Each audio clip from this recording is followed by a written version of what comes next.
आपण पाहत आहात इन गोवा 24 तास. अवेकन इंडिया मुवमेंटनं ॲस्ट्राझेनिकानं उत्पादित केलेल्या कोविशिल्ड लसीच्या सुरक्षेबद्दल गंभीर चिंता व्यक्त केली आहे. संघटनेनं भारत सरकारला सर्व कोविड-19 लसीमागील विज्ञानाचे पुनर्मूल्यांकन करण्याचे आणि लस संबंधित प्रतिकूल घटनांचे निरीक्षण आणि देखरेख सुनिश्चित करण्याचं आवाहन केलंय.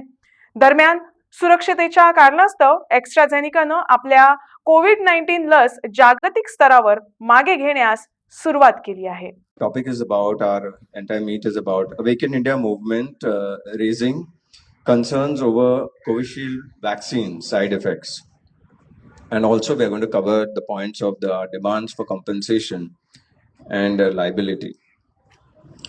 So, in the light of recent developments where AstraZeneca has accepted thrombosis with thrombocytopenia syndrome (TTS) as a side effect in UK courts, Awaken India movement expresses deep concerns over the safety of the Covidshield vaccine manufactured by Serum Institute of India, along with all other COVID vaccines that were approved under emergency use authorization and without completing clinical trial.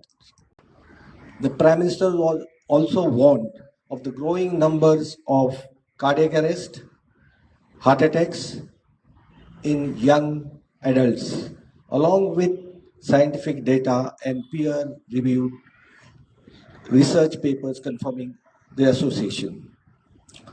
All the topmost experts of the country were not in favor of pediatric vaccination. Yet, the COVID vaccination, of course, the trial experimental COVID vaccination for children between the age group of 15 to 18 was initiated without consideration. It is pertinent to remind ourselves that just a day before the rollout of this trial experimental COVID vaccination for pediatric use, that is between the age group of 15 to 18 for children, vaccination drive chief, Mr. Vinod K. Paul, the ICMR chief, Balram Bhargav, and the Union Health Secretary Rajesh Bhushan had said that their decisions are guided by science and there isn't any scientific basis yet to necessitate the rollout of pediatric vaccination. Through this press briefing, we would like to know from our Prime Minister that why he went against the advice of his own experts. PM has unilaterally decided to vaccinate children, endangering their lives, who otherwise had a survival rate of 99.9973% from COVID infection. A letter signed by around 1,500 medical experts and concerned citizens was sent to the Honorable Prime Minister with primary demand to immediately halt the rollout of COVID-19 vaccines, but the government ignored it. Now, how the government blatantly lied to the people of India. Pandemic control. This treaty poses grave danger to our national sovereignty. This treaty will enable the World Health Organization to direct, dictate, and decide health policies in India without liability and accountability. The World Health Organization will assume these powers mainly to benefit the pharma mafia. Both national and state governments of India are proposing a public health bill. This bill will increase draconian powers of the government by enforcing lockdowns, masking, quarantine, testing, and vaccine mandates. This bill does not take cognizance of adverse effects from vaccines, nor does it build liability on the manufacturers of vaccines. This bill will legitimize unscientific health mandates on citizens of India. Union of India, Kiran Yadav versus State of Maharashtra. Deceitful and dishonest mandate of COVID vaccines. The Union of India has repeatedly stated through their affidavits filed in the Honorable Supreme Court and various high courts, RTIs, and even Ministry of Health and Family Welfare website that COVID vaccines are voluntary. Please note, voluntary, not mandatory, not compulsory. They were voluntary. And no one can be forced to take them. But what we were done, we were forced, we were coerced in taking them. On the other hand, union government has asked states and institutions to ensure or mandate, which means compulsory COVID vaccines. Police have been used in this COVID vaccination efforts by the government. Apart from the apparent dichotomy, hypocrisy, and unscientific management by the government of India, we condemn the omission of information sharing about potential death-causing adverse events caused by the COVID vaccines. Anyone know who is the Anthony Fauci of India?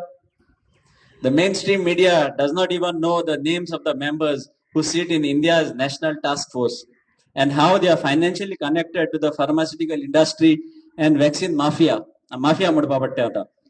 This task force has been responsible for the aggressive push down to lockdowns, mandatory mask requirements, forced testing of asymptomatics, dropping ivermectin and HCQ from the national protocol, suppressing vaccine adverse events, and lot more. Olopag zaite asa, but we'll make it short. The next point I'll cover is on waste of taxpayers' money on vaccine research while ignoring therapeutics. The government of India had allotted rupees 39,000 crores in the financial year 21-22 and 5,000 crores in financial year 22 and 23 for procurement of vaccines with no proven potential and known adverse effects. On the other hand, it chose not to spend a single rupee for its research on therapeutics and natural and holistic treatments. After almost 3 years of horrible experiences, learnings and discoveries over COVID virus, it is now clear that COVID is an easily manageable and treatable disease using safe, cheap and effective medicine and healing modalities. By the compilation, there are lots of people who have this protocol. Nice is there,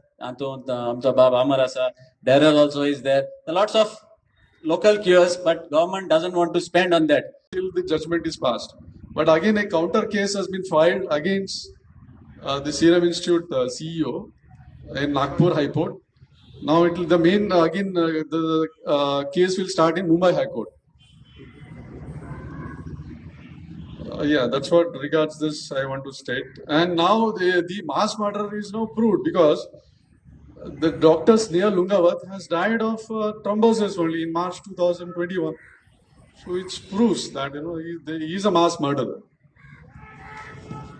And one more thing, there are protocols which Awaken India movement has started. I mean, whoever has side effects of this COVID vaccine, we have some doctors in our organization. You can detox the COVID vaccine from your body.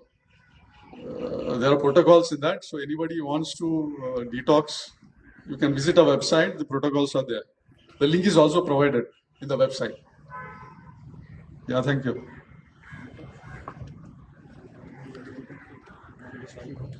Yes, so we are done with all the main points, and now we are open to the press for any questions. No, I only wanted to know whether those 8 cases are documented. Those 8 cases. Yes, the one which we stated earlier, the Bill and Melinda Gates trial. No. Then These 8 cases. yes, yeah, all of these have been medically documented. yes, they're medically documented. Some of them are in the system, in the EFI system also. Amar, you want to say anything further on it?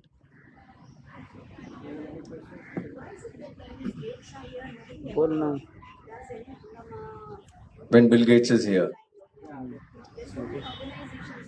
Right, now from this From this, we can make out that the unfortunately mainstream media has been stopped or what, because the last time now this when it's gone to the level of parliamentary committee report at the Supreme Court, and the actual figure is girls in Kerala.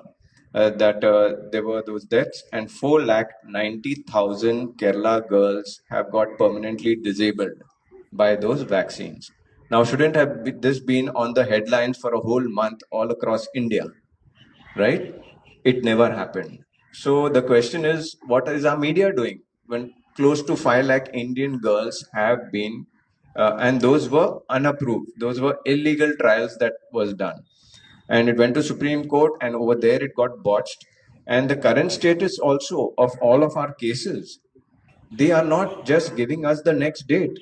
Whenever it comes to the position that we have the right data and we are winning the case and our stand is right, next date is not being given. So this also shows the hand in glove of who is advising the judiciary to completely put brakes on this. Why is the Indian judicial system stopped functioning for the people of this country?